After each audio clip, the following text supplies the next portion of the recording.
Hi everyone. Oh, I forgot the masks. Hold on.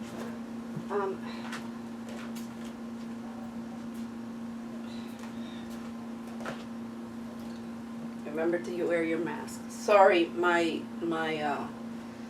film ended and it didn't videotape the end of my presentation, my last presentation. So I'm going to start off where I left. And I'll redo that. So once again, the Dictator's Handbook, why bad behavior is almost always good for politics. Let's see.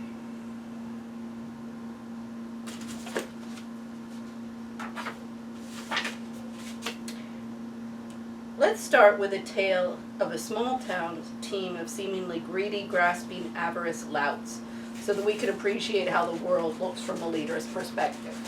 So see, everybody uses case studies to make their point. I don't know why nobody in Washington understands what case studies is all about. They keep on saying, oh, that's an isolated incident. That's an isolated incident. I'm like, no, it's representative of what's happening.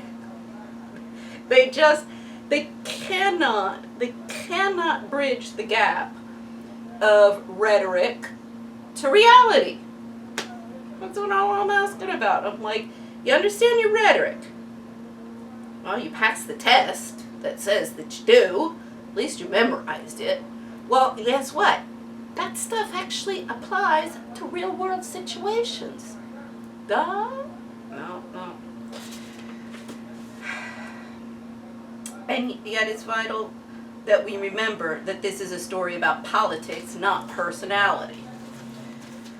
Whether we're discussing a cabal of corrupt reprobates or not, what really matters is that these people who have value, power, and recognize how to get it and keep it, soon enough will come to appreciate that this small tale of miserable conduct recurs at every level of politics and corporate governance, and that there's nothing out of the ordinary in the extraordinary story of Bell, California, which basically, the synopsis is Robert Riso,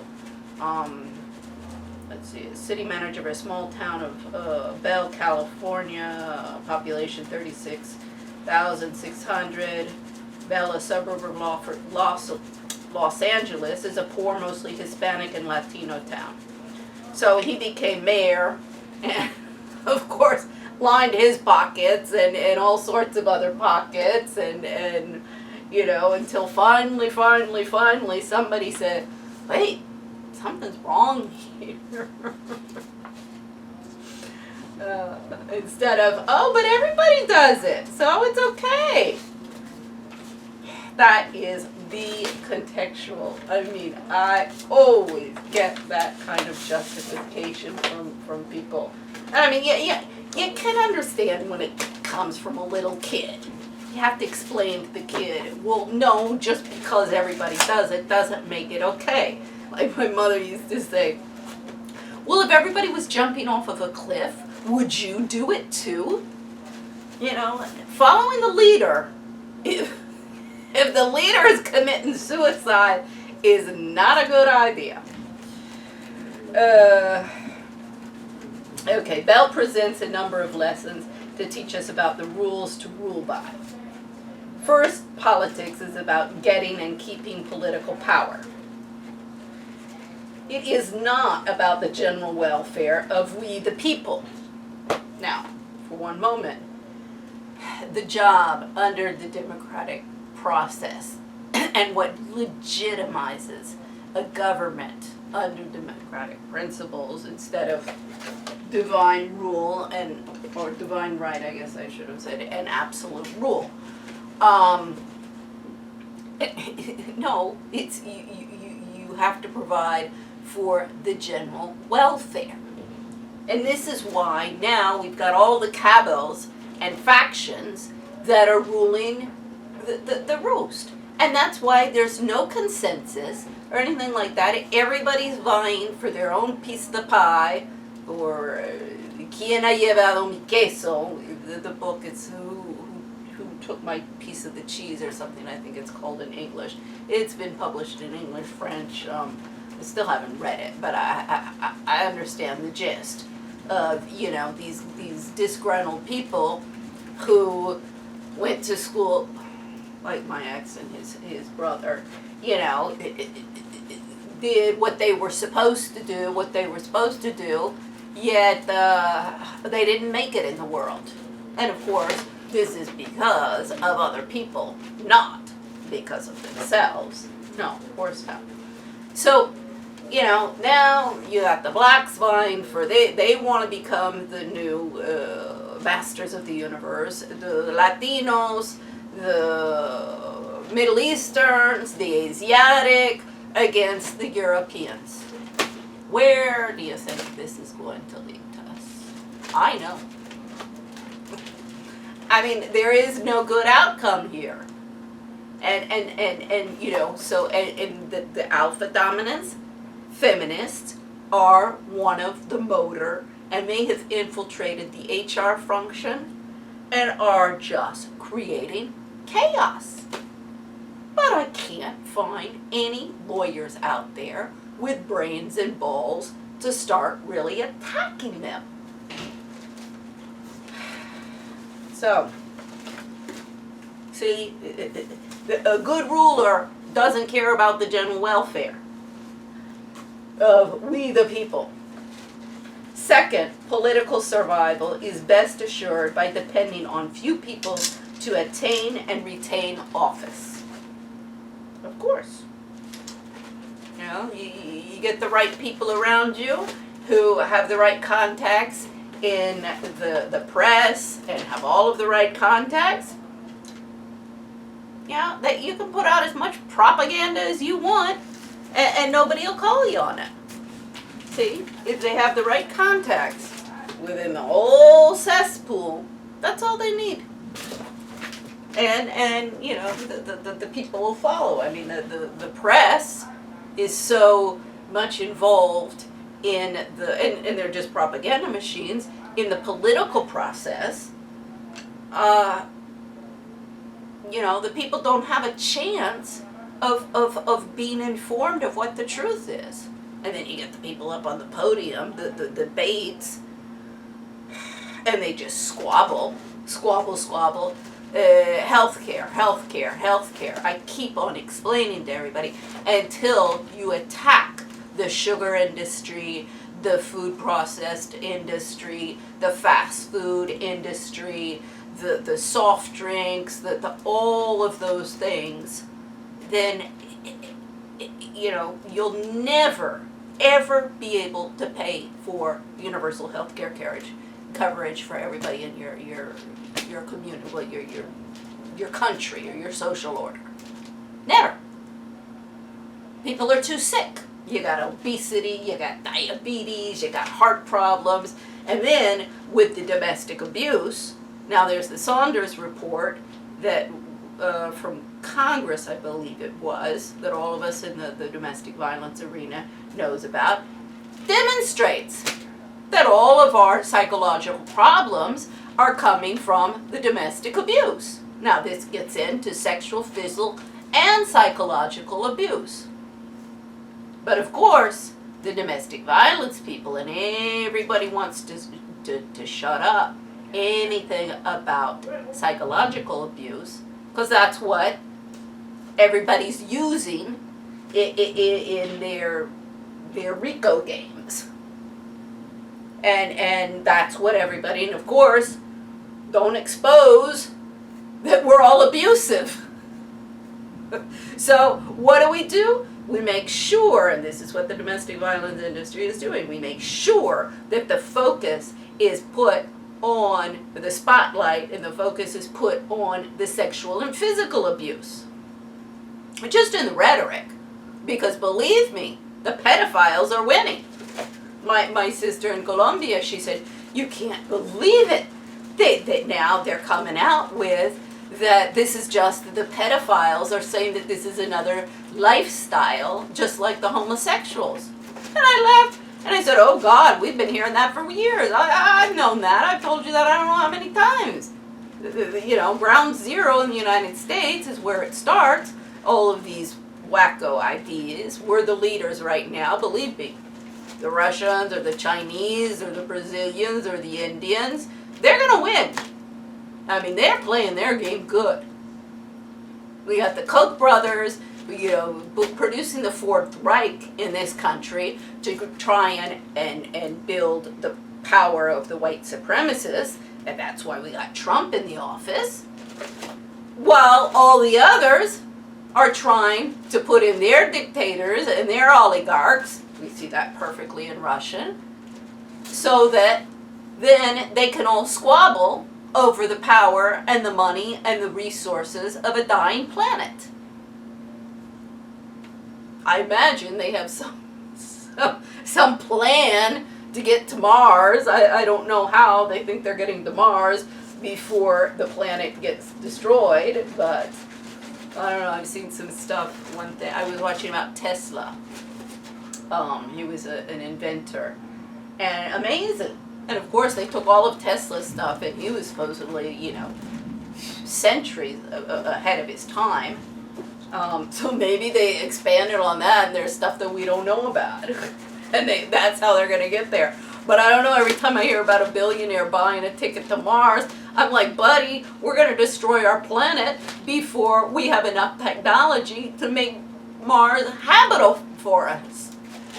So you're buying a ticket on a doomed ship. Doomed to even get it off the ground. So that means dictators depend on a few cronies, are in a far better position to stay in office for decades, often dying in their sleep, than our Democrats.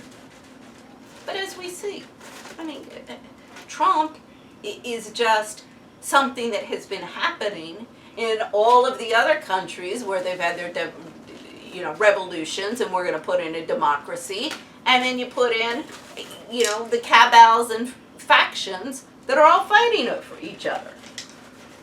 So democracies are not working because they cannot work in a paradigm where the Machiavellian people always win. Let's see. Third, when the small group of cronies knows that there is a large pool of people waiting on the sidelines, hoping to replace them in the queue for gorging at the public trough, then the top leadership has great discretion over how revenue is spent and how much to tax. All the tax revenue and discretion opens the door to kleptocracy from many leaders and the public-spirited programs from a very few. And it means enhanced tenure in power. Fourth, dependence on a small coalition liberates leaders to tax at high rates, just as was true in Bell. Taxing at high rates has a propensity to foment the threat of popular uprising, just as happened in Bell. Of course, in Bell, it was easy for the people to rise up and end RICO's rule because they have essential freedoms, the right to speech, and assembly. Okay, well, right to speech comes in also with our media outlets. Because if the media outlets are not respecting that right to speech, for me, I've been knocking at the door of the media outlets for almost 15 years. I just keep on racking up names because I'm producing all of the evidence. I'm showing them all of the evidence, all of the things that they should be doing, just like the lawyers, just like the human rights people, just like the economist. And then they keep on ignoring me. Or they oh no, we're not going to print that. We're not going to print that. I remember I met Anne Sinclair when she was chair of the IMF Spouse Association. It was the day that I knew Anne Beatrix Keller was ousting me. Oh God, I was like, oh God, if she sees me talking to Anne Sinclair, she's really gonna be jealous. And Anne Sinclair came by and she was talking and we were talking for a moment and she, she said, well, what are you working on? I said, oh, the politics of divorce, because she was working on une heure de choses sur l'Amérique, a blog about her impressions of the United States. Now this was before, several months before her husband was arrested, but for sexual assault of the Sofitel maid in New York. But she said, "Oh, I should interview you," and I laughed. I said, I don't think they'd let you print anything that I have to say." Now, this is the same lady who ended up at Huffington Post, France, as the chief, the editor-in-chief.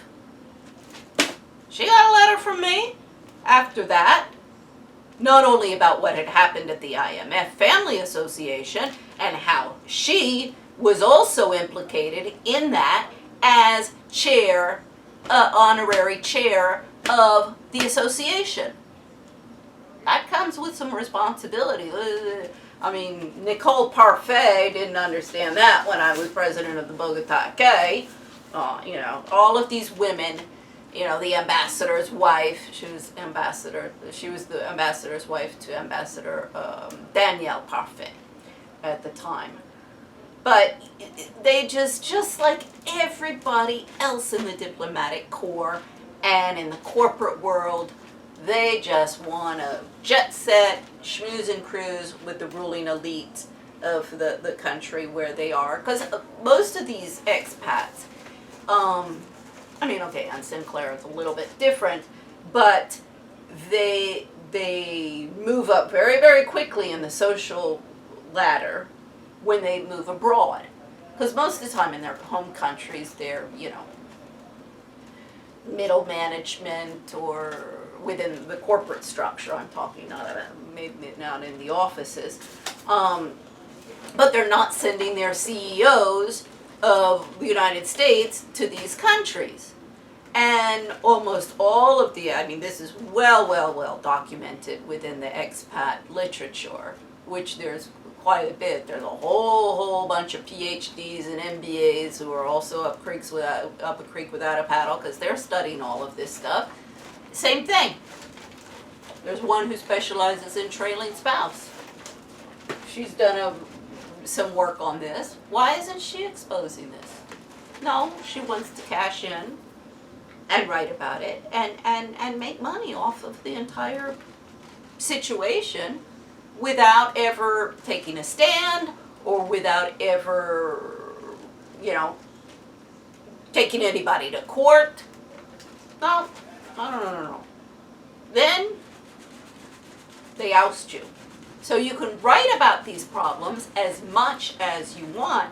You can publish books and books and books for decades and decades and decades, as long as you don't make any waves and you don't step on anybody's toes.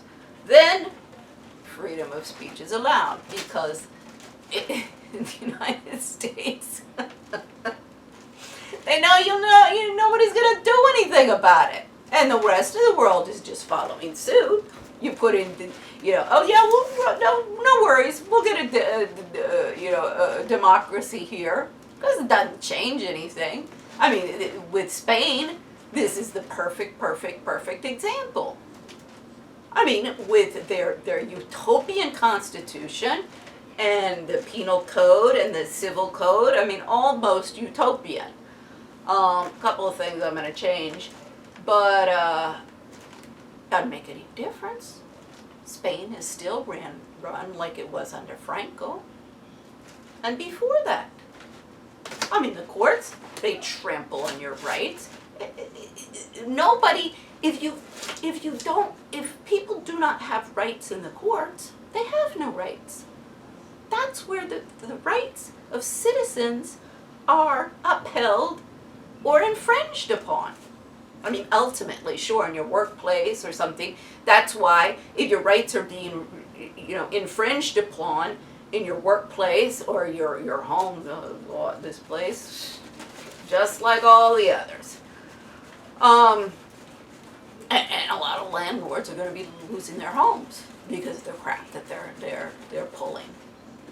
But quite frankly, if you use your assets that you have acquired from this whole cesspool of the games to break the law, you forfeit the right to those assets. Just like all of the IMF employees, the World Bank employees, the UN employees, Congress is the same thing. But particularly when you get into the international arena, because all of these employees over there, the expats that are sent to the United States or from the United States abroad, for example, Mark Lewis, he was an expat in Turkey. So they're paying their house here, the mortgage on their house here in Washington. They can rent that out while they're gone.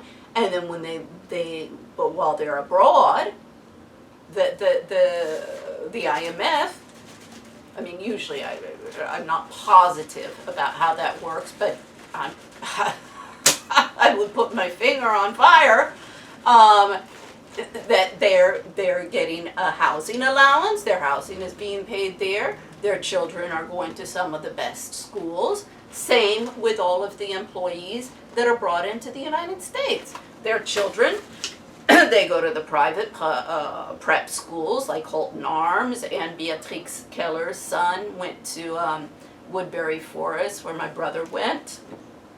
And this is all paid for out of taxpayers' pocket. And it is, in fact, we can see in the case of Ingrid Betancourt and Astrid Betancourt, because their father was UNESCO. He worked for UNESCO. He worked in the United States as well. When Kennedy was going to do something on education. So Ingrid and Astrid, or second generation, if you will, development community and political ruling elite. Well, he wasn't really political ruling elite, but development community, and within the public service, I guess is more what he would have been under. They just, follow with the narcissistic epidemic and this lie and the propaganda that this world is, the world of the jet setting and the international development community, the diplomatic corps, and this is all the nationalities, are these fine and upstanding people. No. The bulk of them are amoral, and all they care about is money. And the wives, the expat wives, they agreed to go because, of course, they get these beautiful homes that the company or the government pays for. Most of the time, it depends on the country. Like the poorer countries, it'll include country club membership and all sorts of perks. They get a flight home every year to go back to their home of origin. So they get tons and tons of money. And this is the corporate world and the diplomatic corps and the international development community. All of this money for these people to do this is coming out of taxpayers' pocket or shareholders' pocket. Same for all the NGOs, the think tanks. I mean, we saw in the Fourth Reich, in my first presentation, the Koch brothers, what better way to create chaos? Build a whole bunch of think tanks. And that's why we've seen skyrocketing the number of think tanks that have been started in the 80s. Or it started probably in the 70s, really. I mean, think tanks existed before that. but you know, the number and the quantity of money that's been injected into that industry is obscene. I don't have the statistics, but it's got to be trillions of dollars now that's been poured into these think tanks that don't produce anything except hot air. None of them will put their money where their mouths are. None of them will go after anybody. All it is, so a bunch of experts can become experts and then write books. And then they get another cushy job at another NGO and write another book and write another book until we have books all over the place. Go on to Amazon. Go in, you know, and it'll give you recommendations. The quantity of books on all of the subjects that I've been reading, it's astronomical.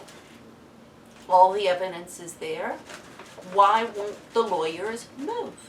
Why won't the legal community stand up and you know, take a stand, grow a pair? No, because then the powers that be go after you. All of us domestic violence people know this game. In fact, Barry Goldstein is very active in the among the activists. He actually has a plan recently doing with the Saunders report, and it's another one of these HR with an acronym. I forget.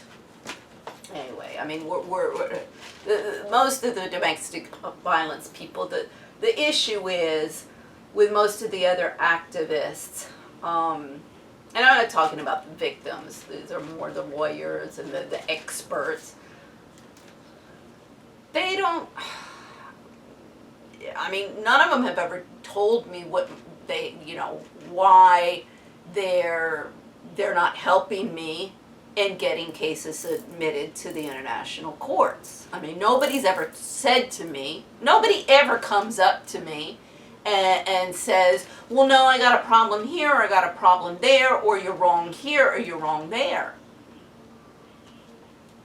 Nobody ever says that. Or when I was demonstrating on the streets of Pennsylvania Avenue, the streets of Washington and Pennsylvania Avenue, after I was ousted from the October 2016 IMF annual meetings by the idiots over at Imel and Catherine Indri Nelson. I mean, you girls are really going to be in hot water. I can't wait to see you up in front of a congressional hearing with some explaining to do. And I mean, you little imbecile girls. I mean, my God, take a look at Michael Cohen. That man has balls, and he's used to being in a courtroom and with all of these sharks and being attacked and everything like that. You ladies, you may attack each other amongst yourselves and the backstabbing and stuff like that. Oh. But you're going to be out of your league when you get into the courts. I can assure you, just like everybody else. So anyway, you know, I'm walking around with banners. I guess I don't have that banner out yet right now. But, you know, blacklisting from the IMF annual meetings, coup d'etat by ICD staff. All of the ICD staff saw it. Even Sherman Curry, I told her, I said, these little bitches, after all the crap that went on in the department under you, now these little bitches, not only do they oust me from working in the IMF, now they're up in the ante for your entire department. Under, you know, election meddling. Jeez. Like, I don't know what goes in, I don't know what the woman has in her head, because it's not brains. And then Mark Lewis, He saw it. He walked away. I wasn't happy. Well, I wasn't happy either. But, I mean, nobody says, lady, what happened? What's wrong? What's wrong? What? No. See no evil. There, it doesn't exist. Yeah, I mean, one of the things that really pisses me off also with ICD and partnership for capacity development. He's the director of that division. 3 themes: corruption, greed, and stupidity throughout the department. But, I mean, it was probably about let's see. Now, it was about the time when Adrienne started. She was so jealous because, you know, by that time my research was going. I had been invited to speak at the Battered Mothers Custody Conference on my research on violence against women and children as human rights violations. So I was preparing for that speech. She knew about it. She had gotten in, put her in as the office manager. Everybody was like, oh God, this place is going to really go downhill. I mean, it was already bad enough under Kate Phillips, but this was you know, just sticking another hole in the Titanic. And so she, you know, she just, her jealous of me was at its height. And I knew she was going to try and get rid of me, and I mean, you know, I don't care. I'm trying to get my Global Expats project up. I'm sitting on a $10 billion lawsuit on that whole thing. I mean, these people have no brains. And nobody, I'm like, you guys, you know, a minimum wage job, okay, it was my last 2 years I was contractual, so I wasn't minimum wage, but it still was a hell of a lot less money than I should be earning anyplace else. And, you know, like, if I'm earning minimum wage here or there, I don't care, as long as it keeps a roof over my head until I can get this whole thing, until the whole thing explodes. Because I keep on watching, it's how can I say this? It's like you're watching somebody build a ship, Titanic, that you're like, that's gonna sink. That's gonna sink. That's gonna sink. And they just keep it up. Keep it up. You go, okay, fine. Take your boat out. When it sinks, I'll come out and rescue you. So, you know, that's, oh shoot. Hold on, because I forgot to put the microphone on. Let me see if the sound works well enough.